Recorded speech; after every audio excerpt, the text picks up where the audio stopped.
ಕೊಡ್ಲಿಕ್ಕೋಸ್ಕರವಾಗಿ మమ్మల్ని మహిమలో చేర్చడానికి మహిಮೆನ ನಾನು నిన్ను ನೋಡಬೇಕೆಂಬುದಾಗಿ మహిమను నువ్వు నేను చూడాలి అని మహిಮೆನ ನಾನು నిన్ను అనుభవిಸಬೇಕೆಂಬುದಾಗಿ మహిమను నువ్వు నేను అనుభవించాలి అని ಇಲ್ಲಿ ನೋಡ್ರಿ ఇక్కడ చూడండి ತಂದೆಯಾದ ದೇವರು తండ్రి అయిన దేవుడు ಒಬ್ಬನೇ ಮಗನನ್ನ ఒక్కడే కుమారుని ಲೋಕಕ್ಕೆ ಕಳಿಸಿದ లోకానికి పంపించాడు. ಯೋಹಾನ್ ಬರೆದ ಸುವಾರ್ತೆ 3:16 ಹೇಳುತ್ತದೆ, యోహాను రాసిన సువార్త 3:16 ದೇವರು ಲೋಕದ ಮೇಲೆ ಎಷ್ಟೋ ಪ್ರೀತಿಯನ್ನು ಇಟ್ಟು దేవుడు లోకమును ఎంతో ತನ್ನ ప్రేమించాడు. ಒಬ್ಬನೇ ಮಗನನ್ನ ಕೊಟ್ಟಿದ್ದಾನೆ. తన ఒక్కడే కుమారుని ಒಬ್ಬನೇ అనుగ్రహించాడు. ಮಗನನ್ನ ಕೊಟ್ಟಿದ್ದಾನೆ. ఒక్కడే కుమారుని అనుగ్రహించాడు. ಒಬ್ಬ ಮಗನನ್ನ ఒక్క కుమారుని ತಂದೆಯಾದ ದೇವರು తండ్రి అయిన దేవుడు ಬಹಳವಾಗಿ ಪ್ರೀತಿ ಮಾಡಿದ. చాలా ప్రేమించాడు. ಪರಲೋಕದಲ್ಲಿ పరలోకంలో ಆತನಿಲ್ಲದೆ ಪರಿಪೂರ್ಣತೆ ಇಲ್ಲ. ఆయన లేకుండా పరిపూర్ణత లేదు. ಇಡೀ ಪರಲೋಕಕ್ಕೆ మొత్తం పరలోకం ಆತನೇ అంతటికీ ಬೆಳಕಾಗಿದ್ದಾನೆ. ఆయనే వెలుగై ఉన్నాడు. ಆತನಿಂದಲೇ ಸಮಸ್ತ ಉಂಟಾಯಿತು. ఆయన ద్వారానే సమస్తము కలిగింది. ಅಂತ ಒಂದು ವ್ಯಕ್ತಿಯನ್ನ అలాంటి ఒక వ్యక్తిని ಈ ಭೂಮಿಗೆ ఈ భూమి మీదకి ಕಳಿಸಲಿಕ್ಕೆ పంపించడానికి ಸಿದ್ಧವಾಗಿದ್ದಾನೆ. తండ్రి సిద్ధపడి ఉన్నాడు. ತಂದೆ ಏಕಪುತ್ರನಾಗಿದ್ದಾನೆ. తండ్రి యొక్క ఏక కుమారుడై ఉంటున్నాడు. ಹಲ್ಲೆಲೂಯಾ. హల్లెలూయా. ಇದಕ್ಕೆ ಇಬ್ರಿಯರಲ್ಲಿ ಬರೀತಾ ಇದ್ದಾರೆ, అందుకే హెబ్రీలో రాస్తూ ఉన్నాడు, ತಂದೆಯ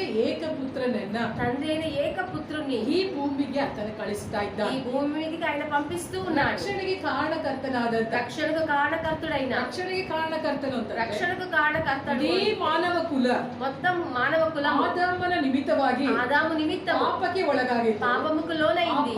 ನಿಮ್ ಪಾಪ ಯಾವಾಗ ಪ್ರವೇಶ ಮಾಡುತ್ತೋ ఆ పాపం ఎప్పుడైతే ప్రవేశించిందో ದೇವರ ಮಹಿಮೆಯನ್ನ దేవుని యొక్క మహిమను ಆದಾಮ ಅವ್ವ ಕಳೆದುಕೊಂಡ್ರು. ఆదాము అవ్వ ಇಡೀ పోగొట్టుకున్నారు. ಮಾನವ ಕುಲ మొత్తం మానవ కులము ದೇವರ ಮಹಿಮೆಯನ್ನ దేవుని యొక్క మహిమను ನೇರವಾಗಿ ನೋಡ್ಲಿಕ್ಕೆ ಸಾಧ್ಯವಾಗ್ಲಿಲ್ಲ. నేరుగా చూడడానికి వీలు లేకుండా పోయింది. ಆದ್ರೆ ಅದೇ ಮಹಿಮೆಯನ್ನ అయితే అదే మహిమను ತಿರುಗಿ ಕೊಡ್ಲಿಕ್ಕೋಸ್ಕರವಾಗಿ మళ్ళీ అందించడానికి ರಕ್ಷಣಾ ಪಾತ್ರೆಯಾಗಿ రక్షణ పాత్రగా ಯೇಸು ಕ್ರಿಸ್ತನನ್ನ యేసయ్యను ತಂದೆಯಾದ ದೇವರು తండ్రి అయిన దేవుడు ಶಿಲುಬೆಯಲ್ಲಿ సిలువలో ಬಾಧೆಗೆ ಒಳಪಡಿಸಿದ. శ్రమలకు లోను చేశాడు. ಯೇಸು యేసయ్య ನಮ್ಮೆಲ್ಲರ ಪಾಪಗಳನ್ನ ಹೊತ್ತುಕೊಂಡಿದ್ದಾನೆ. అందరి పాపములను ఆయన మోసుకొని ఉన్నాడు. ఆమేన్. ಎಲ್ಲರ ಪಾಪಗಳನ್ನ ಆತನು ಹೊತ್ತುಕೊಂಡಿದ್ದಾನೆ. మన అందరి పాపములను ఆయన మోసుకొని ఉన్నాడు. ವಾಕ್ಯ ಹೇಳುತ್ತೆ, వాక్యం ಆತ సెలవిస్తుంది, ನಮಗೋಸ್ಕರವಾಗಿ ఆయన మన కొరకు ಪಾಪ ಸ್ವರೂಪಿಯಾಗಿ ಮಾರ್ಪಟ್ಟನು పాప ಎಂಬುದಾಗಿ. స్వరూపిగా మారాడు అని మనం చూస్తూ ఉన్నాం. ಆತನಲ್ಲಿ ಪಾಪವಿಲ್ಲ. ఆయనలో పాపము లేదు. ನಮ್ಮೆಲ್ಲರ ಪಾಪಗಳನ್ನ ಆತನು ಹೊತ್ತುಕೊಂಡ. అయితే మన అందరి పాపమును ఆయన మోసుకున్నాడు. ಎಲ್ಲರ ಅಪರಾಧಗಳನ್ನ ಆತನು ಹೊತ್ತುಕೊಂಡ. అందరి అపరాధములను ఆయన మోసుకున్నాడు. ಎಲ್ಲರ ದೋಷಗಳನ್ನ ಆತನು ಹೊತ್ತುಕೊಂಡ. అందరి దోష ఫలములను ఆయన పొందుకున్నాడు. ಎಲ್ಲರ ರೋಗಗಳನ್ನ ಆತನು ಹೊತ್ತುಕೊಂಡ. అందరి రోగములను ఆయన మోసుకున్నాడు. ಎಲ್ಲರ ದರಿದ್ರತನವನ್ನ ಶಿಲುಬೆಯಲ್ಲಿ ಆತನು ಹೊತ್ತುಕೊಂಡ. అందరి దరిద్రతనమును శిలువలో ఆయన మోసుకున్నాడు. ಎಲ್ಲವನ್ನ ಹೊತ್ತುಕೊಂಡ. అన్నిటిని మోసుకున్నాడు. ಮನುಷ್ಯ ಈಗ ಪಾಪಿಯಾಗಿದ್ದಾನೆ. మనుషుడు ఇప్పుడు పాపుడే. ಪಾಪಿಯಾದಂತ మನುಷ್ಯನಿಗೆ పాపి అయిన మనిషి ನೀತಿ ಎಂಬ ವಸ್ತ್ರ ಕೊಟ್ಟರೆ ಮಾತ್ರನೇ, నీతి అనే వస్త్రం ఇస్తేనే, ಆ ನೀತಿ ವಸ್ತ್ರ ಯಾವಾಗ ಧರಿಸಲ್ಪಡುತ್ತೋ ఆ నీతి వస్త్రం ఎప్పుడైతే ధరింపబడుతుందో ಆಗ ಮಾತ್ರನೇ అప్పుడు ಆ మట్టుకే ಮನುಷ್ಯ ఆ మనుషుడు ದೇವರ ಮಹಿಮೆಯನ್ನು ನೋಡ್ಲಿಕ್ಕೆ ಸಾಧ್ಯ. దేవుని మహిమను చూడగలుగుతాడు. ಅದಕ್ಕೆ ತಂದೆಯಾದ ದೇವರು అందుకే తండ్రి అయిన ತನ್ನ దేవుడు ಒಬ್ಬನೇ ಮಗನನ್ನ తన ఒక్కడే ಈ కుమారుని ಭೂಮಿಗೆ ಆತನು ಕಳಿಸಿಕೊಡ್ತಾ భూమి ಇದ್ದಾನೆ. మీదికి ఆయన పంపిస్తూ ఉన్నాడు. ಮಗನನ್ನ ಬಹಳವಾಗಿ ಆತನು ಪ್ರೀತಿ తన ಮಾಡಿದ್ದಾನೆ. ఒక్కడే కుమారుని చాలా ప్రేమించాడు. ಬಹಳವಾಗಿ ಪ್ರೀತಿ ಮಾಡಿದ. చాలా ప్రేమించాడు. ಆತನನ್ನ ಕಳಿಸಿಕೊಟ್ರೆ ఆయన పంపిస్తే ಪರಲೋಕ ಬಹಳ ಶೂನ್ಯವಾಗಿ ಬಿಡುತ್ತೆ. పరలోకం అంతా చాలా శూన్యమైపోతుంది. ಆದ್ರೂ ಪರವಾಗಿಲ್ಲ ಅಂತ అయినా ಹೇಳಿ పర్వాలేదు అని ಒಬ್ಬ చెప్పేసి ಮಗನನ್ನ ಕಳಿಸಿಕೊಡ್ತಾ ಇದ್ದಾನೆ. ఒక్కడే కుమారుని పంపిస్తూ ఉన్నారు. ಅದಕ್ಕೆ ಇಬ್ರಿಯ ಪತ್ರಿಕೆಯಲ್ಲಿ ಬರೀತಾನೆ, అందుకే హెబ్రీ గ్రంథంలో రాస్తూ ఉన్నారు, ಒಬ್ಬ ಕುಮಾರನನ್ನ ఒక్క కుమారుణ్ణి ಕಳಿಸಿಕೊಡ್ತಾ ಇದ್ದಾನೆ. పంపిస్తూ ఉన్నాడు. ಕಳಿಸಿಕೊಡ್ಲಿಕ್ಕೆ ಕಾರಣ ಏನಂತಂದ್ರೆ పంపించడానికి కారణం ఏమంటే ಅನೇಕ ಕುಮಾರರು చాలా మంది ಈ కుమారులు ಭೂಮಿಯಲ್ಲಿ ఈ భూమి మీద ಎದ್ದೇಳಬೇಕೆಂಬುದಾಗಿ. లేపబడాలి అని. ಆಮೇಲೆ ಹೇಳಿದ್ರೆ ಅರ್ಥ ಆಗಿಲ್ಲ. ఆమేన్. ಹಲ್ಲೆಲೂಯಾ. హల్లెలూయా. ಏನು ದೇವರ ವಾಕ್ಯ ಹೇಳುತ್ತೆ, దేవుని వాక్యం సెలవిస్తుంది, ದೇವಪುತ್ರರ దేవుని కుమారుల ಮಹಿಮೆಯು ఒక మహిమ ಯಾವಾಗ ಪ್ರಕಟವಾಗುತ್ತೆ ಅಂತ ఎప్పుడు ప్రత్యక్షమవుతుంది అని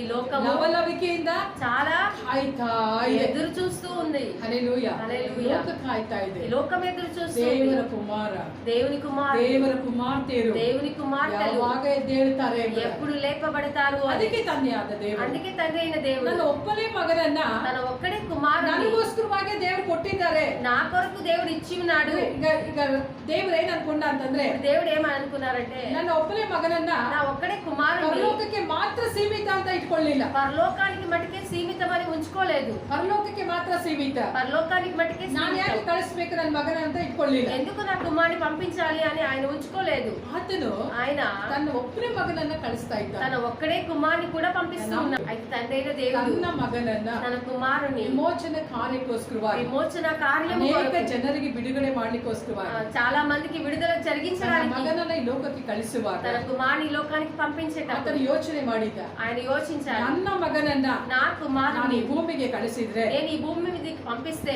ನನ್ನ ಮಗ ಸಾಯುವುದರ ಮೂಲಕವಾಗಿ నా కుమారుడు మరణించడం ద్వారా ಅನೇಕರು చాలా మంది ಅನೇಕ ಕುಮಾರ್ತೆಯರು చాలా మంది కుమార్తెలు ఆ భూమి ಮೇಲೆ ఆ భూమి మీద ನನಗೋಸ್ಕರವಾಗಿ ಎದ್ದೇಳ್ತಾರೆ. ఆమె నా కొరకు లేపబడతారు. ಅರ್ಥ ಆಗ್ತಾ ಇದೆಯಾ ನಿಮಗೆ? ಆಮೆನ್. ಹಲ್ಲೆಲೂಯಾ. ಹಲ್ಲೆಲೂಯಾ. ಶಿಲುಬೆಯಲ್ಲಿ సిలువలో ಯೇಸುವನ್ನ యేసయ్యను ತಂದೆ తండ్రి ಒಪ್ಪಿಸಲಿಕ್ಕೆ ಕಾರಣ ಏನು? సమర్పించడానికి కారణం ಒಬ್ಬ ఏమంటే ಮಗ ఒక్క ಶಿಲುಬೆಗೆ కుమారుడు ಒಪ್ಪಿಸಲ್ಪಟ್ಟರೆ సిలువకు సమర్పించబడితే ಈ ಲೋಕದಲ್ಲಿ ఈ లోకంలో ಅನೇಕ ಕುಮಾರ್ತೆಯರು చాలా మంది కుమార్తెలు కుమారులు ನನಗೋಸ್ಕರವಾಗಿ ಎದ್ದೇಳ್ತಾರೆ. నా కొరకు లేపబడతారు. ಹಲ್ಲೆಲೂಯಾ. ఆమేన్. ನನಗೋಸ್ಕರವಾಗಿ ಎದ್ದೇಳ್ತಾರೆ. నా కొరకు లేచి నిలబడతారు. ಅದಕ್ಕೆ ತಂದೆ అందుకే తండ్రి ತನ್ನ ಮಗನನ್ನ తన ಈ కుమారుని ಭೂಮಿಗೆ ಆತನು ಬಿತ್ತಿದ್ದ ಎಂಬುದಾಗಿ ఈ ನೋಡ್ತೇವೆ. భూమి మీదకి ఆయన విత్తి ఉంటున్నాడు. ಹಲ್ಲೆಲೂಯಾ. హల్లెలూయా. ಗೋಧಿಯ ಕಾಳು గోధుమ గింజ ಭೂಮಿಯ ಮೇಲೆ భూమి మీద ಬೀಳದೆ ಹೋದರೆ, పడకపోతే, ಅದು ಮಣ್ಣಿನಲ್ಲಿ ಬೀಳದೆ అది ಹೋದರೆ, మట్టిలో పడకపోతే, ಅದು ಬಿದ್ದು ಸಾಯದೆ ಹೋದರೆ అది పడి చని ಅದು ಹೆಚ್ಚು మరణించకపోతే, ಫಲ ಕೊಡ್ಲಿಕ್ಕೆ ಸಾಧ್ಯವಿಲ್ಲ. అది ఎక్కువ ఫలం ఇవ్వడానికి సాధ్యపడదు. ಹಲ್ಲೆಲೂಯಾ. హల్లెలూయా. ಹಾಗೆಯೇ ఏ విధంగా ಯೇಸು ಶಿಲುಬೆಯಲ್ಲಿ ಮರಣಿಸದೆ యేసయ్య సిలువలో మరణించకపోతే, ಯೇಸು ಶಿಲುಬೆಯಲ್ಲಿ ಮರಣಿಸದೆ ಹೋಗಿದ್ರೆ యేసయ్య సిలువలో మరణించకపోయి ఉంటే ಇವತ್ತು ಅನೇಕ ಕುಮಾರ್ತೆನೆ ಎದ್ದೇಳಲಿಕ್ಕೆ ಸಾಧ್ಯವಿಲ್ಲ. రోజు మంది చాలా మంది కుమార్తెలు కుమారులు లేపబడేవారే కాదు. ಹಲ್ಲೆಲೂಯಾ. హల్లెలూయా. ನೋಡ್ರಿ, ಒಂದು ಮಾವಿನ ಹಣ್ಣು ನಾವು ತಿಂತೀವಿ ಅಂತ ಅನ್ಕೊಳ್ಳೋಣ. ఇప్పుడు ఒక మాడి పండును మనం తింటాము అని అనుకుందాం. ಮಾವಿನ ಹಣ್ಣು ತಿಂದ್ರೆ ಆ ಬೀಜ ಇರುತ್ತಲ್ವಾ? ఆ మాడి పండులో ఒక విత్తనం ఉంటుంది కదా. ಎಷ್ಟಿರುತ್ತೆ ಬೀಜ? ఎన్ని విత్తనాలు ఉంటుంది? ಚೆನ್ನಾಗಿ ಹೇಳ್ರಿ. ಮಾವಿನ ಹಣ್ಣಲ್ಲಿ ಎಷ್ಟು ಬೀಜ ಇರುತ್ತೆ? ఎన్ని విత్తనాలు ఉంటాయి? ಒಂದೇನಾ? ఒక పండులో ఎన్ని ಎರಡು విత్తనాలు ಇರುತ್ತಾ? ఉంటాయి? రెండు ఉంటాయా? ಯಾರು ಎರಡು ಅಂತ ಹೇಳಿದ್ರು? ಮಾವಿನ ಹಣ್ಣು ಎಷ್ಟಿರುತ್ತೆ? ಒಂದೇ ಬೀಜ ಇರುತ್ತೆ. ఒకే విత్తనం ఉంటుంది. ಆ ಒಂದು ಬೀಜ ఆ ఒక్క విత్తనము ಭೂಮಿಯಲ್ಲಿ ಬಿತ್ತಲ್ಪಟ್ರೆ భూమి మీద విత్తబడితే ಬಿತ್ತಲ್ಪಡುತ್ತೆ, అది విత్తబడుతుంది, ದೊಡ್ಡ ಮರವಾಗುತ್ತೆ, గొప్ప చెట్టుగా మారుతుంది. ಎಷ್ಟು ಫಲ ಕೊಡುತ್ತಪ್ಪ? ఎన్ని ఫలములు ఇస్తుందప్ప?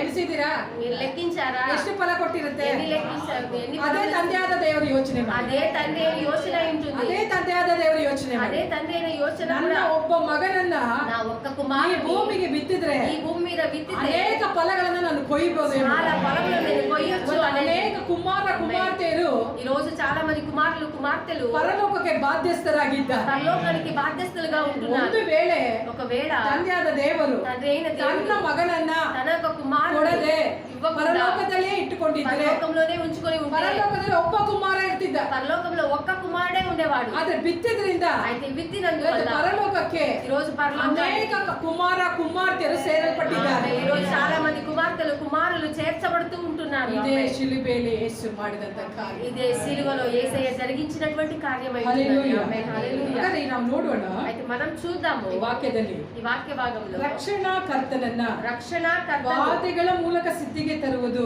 శ్రమల ద్వారా సంపూర్ణిగా చేయుట ಆತನಿಗೆ ಯುಕ್ತವಾಗಿತ್ತು. ఆయనకు తగినదిగా ఉంటున్నది. ಆತನಿಗೆ ಬಹಳ ಇಷ್ಟ ಆಯ್ತಂತೆ. ఆయనకు చాలా ఇష్టమైందంట. ಒಂದು ಮಗ ಹೋದ್ರೆ ఒక్క కుమారుడు పోతే ఏమి, ₹100 ಹಾಕಿದ್ರೆ ₹100 వేస్తే ₹1000 ಬರುತ್ತೆ ಅಂದ್ರೆ ₹1000 వస్తుంది అని అంటే ಯಾರು ಹಾಕಲ್ಲ. ఎవరు వెయ్యరు. ₹1000 ಹಾಕಿದ್ರೆ ₹1000 వేస్తే ಲಕ್ಷ ಬರುತ್ತೆ ಅಂತಂದ್ರೆ ₹1,00,000 వస్తాయి అని అంటే ಹಾಕಿದೀವ ಇಲ್ವಾ ನಾವು? వేసి ఉన్నామా లేదా? ₹5,000 ಅಂದ್ರೆ ₹10,000 ಬರುತ್ತೆ ಅಂತ ಹಾಕಿದೀವ ಇಲ್ವಾ?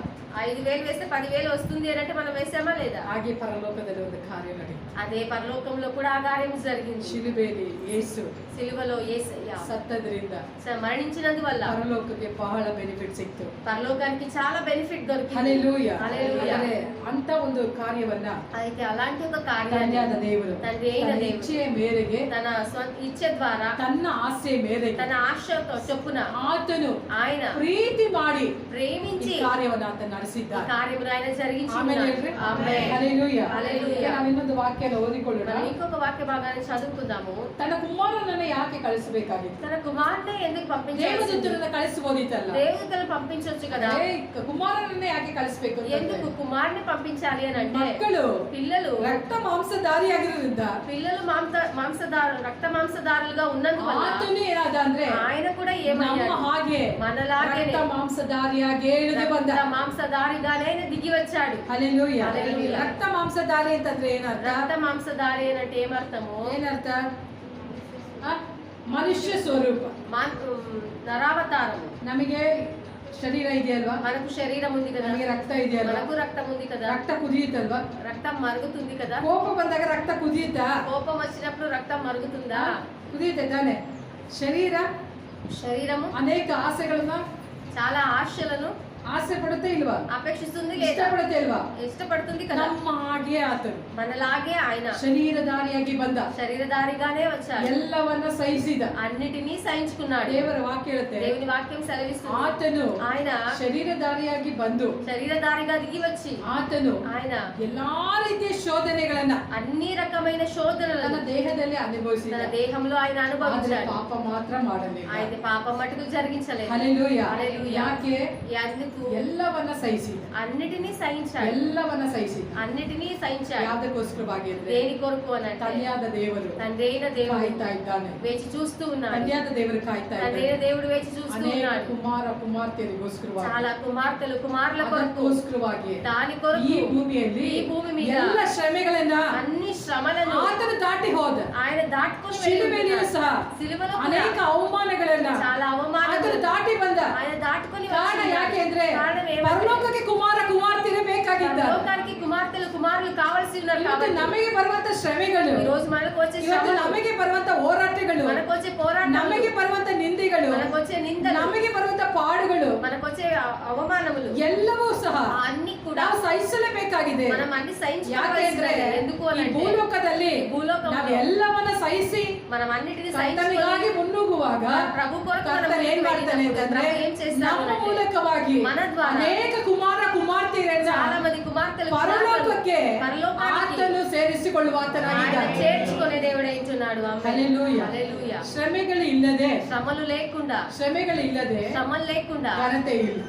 మహిమ అనేది ఉండదు. ಹಲ್ಲೆಲೂಯಾ. హల్లెలూయా. ಯೇಸು యేసయ్య ಶಿಲುಬೆಯಲ್ಲಿ సిలువలో ಶ್ರಮೆ ಪಟ್ಟಿದ್ದರ శ్రమ ನಿಮಿತ್ತವಾಗಿ పొందినందువల్ల ಇವತ್ತು ఈ రోజు ಮಹಿಮೆ ನಮಗೆ ಕೊಡಲ್ಪಟ್ಟಿದೆ. మహిమ మనకు అందించబడి ಅದಕ್ಕೆ ఉంటుంది. ದೇವರ ವಾಕ್ಯ ಹೇಳುತ್ತೆ, అందుకే దేవుని వాక్యం ದೇವಪುತ್ರರ సెలవిస్తుంది. ಮಹಿಮೆ, దేవపుత్రుల యొక్క మహిమ, ದೇವಪುತ್ರರ ಮಹಿಮೆ, దేవపుత్రుల యొక్క మహిమ, ಹಾಗಾದ್ರೆ ಯೇಸುವಿನಲ್ಲಿ ಇದ್ದಂತ ಮಹಿಮೆ, అయితే యేసయ్యలో ఉండబడిన మహిమ, ತಂದೆಯಾದ ದೇವರಲ್ಲಿ ಇದ್ದಂತ ಮಹಿಮೆ, తండ్రి అయిన దేవునిలో ఉండ